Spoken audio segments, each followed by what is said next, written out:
Oi, gente. Muitas pessoas ao longo dos anos aqui de canal fizeram observações sobre aquele pôster que está ali em cima do The Last of Us, que é um pôster de um jogo de PlayStation 3 lançado em forma remasterizada por PlayStation 4 e que tem uma história muito madura, muito interessante e que eu rejoguei recentemente e vou começar. Já coloquei um gameplay aqui no canal. Já tem dois gameplays no meu outro canal, Doutor Tech Gamer, e vou a partir de agora colocar quase que diariamente um gameplay no outro canal, Doutor Tech Gamer. Mas o final desse jogo, ele tem um dilema que eu não vou dar spoilers do final. Eu quero que vocês assistam o gameplay. Se a pessoa não quiser ver todos os gameplays e quiser ir direto para o final, espere um pouco que nos próximos dias esse gameplay do final vai estar. Mas é um final que me deixou. Eu já tinha jogado o jogo, mas jogando de novo ele me deixou muito pensativo. E ele me deixou muito pensativo porque ele coloca um dilema ético, né? Mais de um, aliás, dois dilemas éticos muito interessantes. Já tinha um tempo que eu não fazia um filosofia popular, então eu vou fazer o filosofia popular nessa sexta-feira sobre The Last of Us, sobre Os Últimos de Nós, um jogo que se passa em uma pandemia mundial.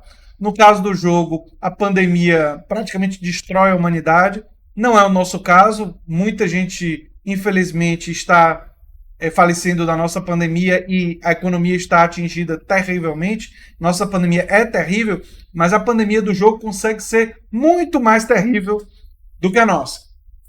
Mas assim, várias coisas me fizeram gostar do jogo. Mas antes de falar do final, que eu vou deixar mais para o final do vídeo, uma das coisas que eu gostei do jogo foi que o jogo, à primeira vista, é um desses jogos que fala de universo distópico, futuro distópico com zumbis.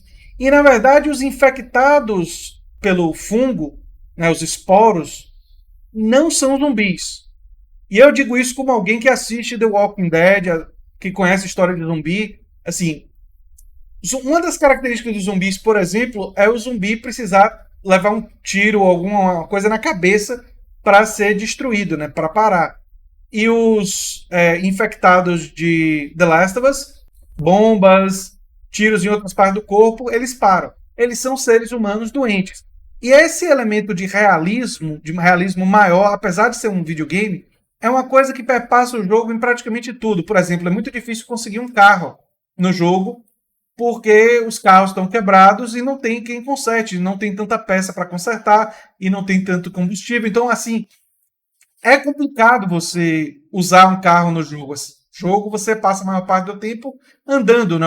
Os personagens não usam carros. Até porque seria realmente difícil, nesse contexto, essa utilização. E tem vários outros elementos de realismo e seriedade que o jogo tem. Falando sobre o final, sem entrar em spoilers, o final ele coloca o personagem diante de uma situação muito dramática do ponto de vista humano, ou seja, coloca ele entre valorizar um ideal de humanidade em geral e a pessoa que ele aprendeu a amar durante o jogo. Não é? Isso no caso o Joe. Né? E tem uma cena muito interessante que a Marlene, um outro personagem relevante, que é quem coloca o Joe na missão de levar Ellie, que é a menina, até a Washington.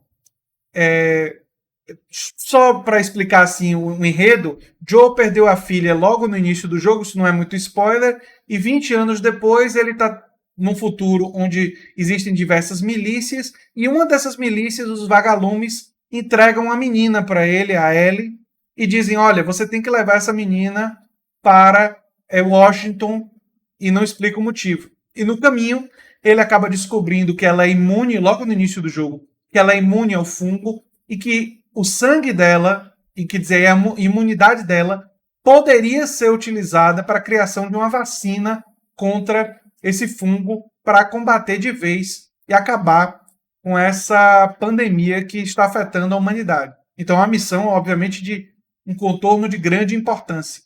O Joe está com a Tess, que é um outro personagem relevante, e, enfim, eles três vão para Washington e acontece uma coisa com a Tess, que eu não vou contar para vocês o que é, mas a Tess acaba não podendo ir até o final, e aí a relação entre Joel e Ellie vai se estabelecendo, uma relação de amizade, uma certa projeção dele como figura paterna, ela como uma figura de filha sem ser a filha dele, que a filha dele já morreu. Então, tudo isso, né?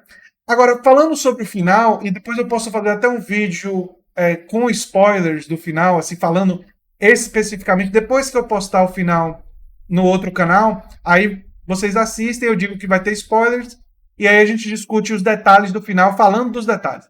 Mas assim, sem dizer esses detalhes, eu achei muito interessante eles usarem esse final em que existe uma escolha trágica. Ou seja, qualquer coisa que o Joe escolhesse seria absolutamente trágica e teriam enormes perdas.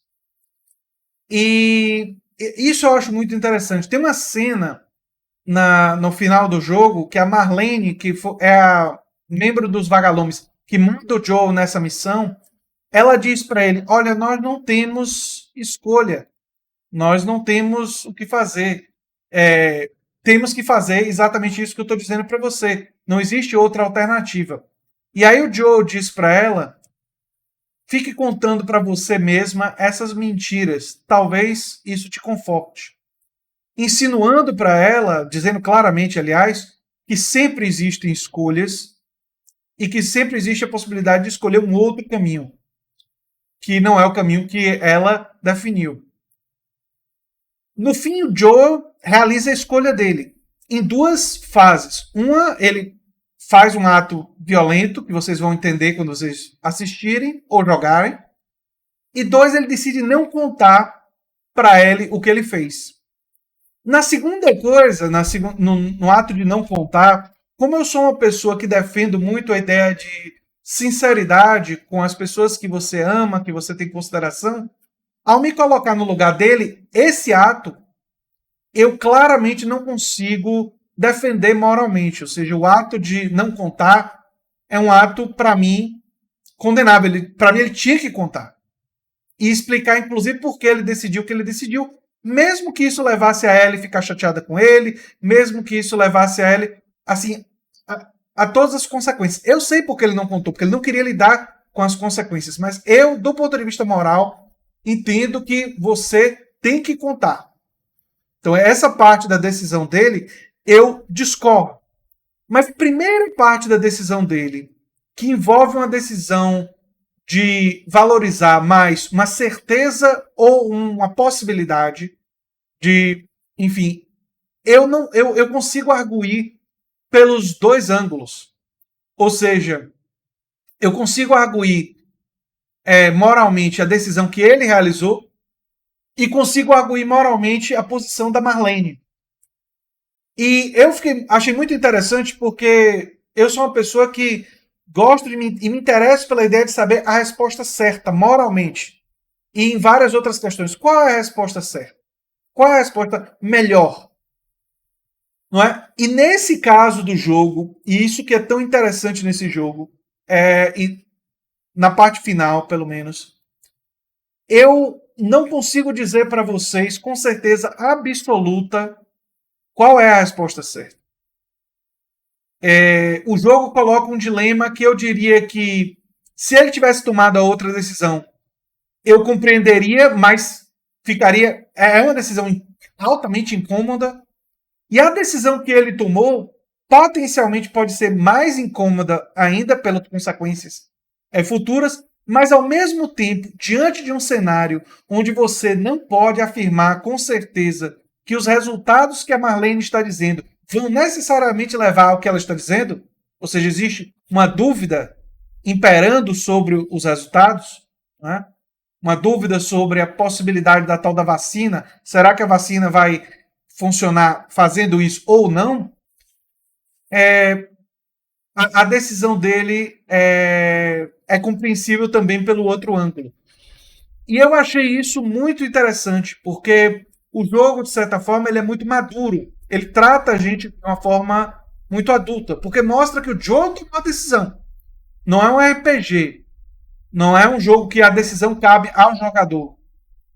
Mas ao jogador fica a dúvida, fica a percepção, pelo menos para mim, de não saber claramente o que era o certo. E tenho certeza que algumas pessoas nos comentários vão dizer: ah, André, claramente era certo fazer o que a Marlene estava dizendo.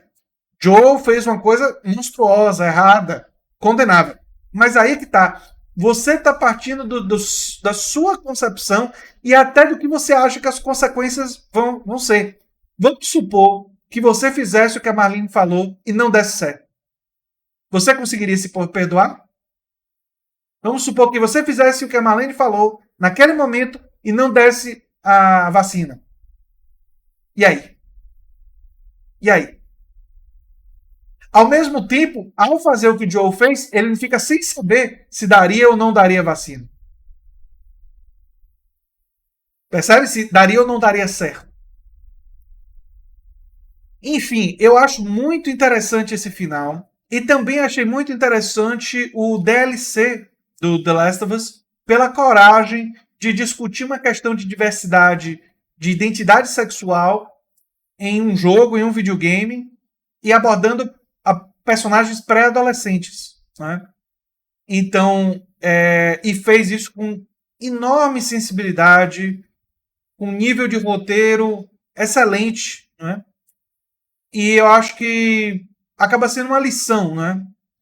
Que jogos também podem emocionar e também podem fazer, pode ter um conteúdo, produzir um conteúdo que, ao mesmo tempo que diverte do ponto de vista de você estar mais envolvido, faz você pensar, faz você refletir, faz você, enfim, ter uma experiência como os grandes filmes fazem, como bons seriados fazem, como um bom livro, como aqueles que estão ali em cima, né? Eu espero que o meu e os outros e aqueles ali do lado fazem. Com certeza um desses aqui faz, que é o Evolução dos Bichos, pelo menos para mim. Então, era isso que eu queria dizer para vocês, né? Talvez para vocês abrirem um pouco o leque do que é uma experiência artística. E se não querem necessariamente jogar, podem pensar em assistir como conteúdo que eu vou estar postando quase que diariamente no meu outro canal, Dr. Tech Gamer. É isso. Esse foi o Filosofia de hoje. Se você gosta do que a gente faz, o canal é a Nova Máquina do Tempo. Eu sou André Teixeira Jacobina e tem links das nossas redes sociais, nosso Apoia-se, no comentário fixado. Um abração.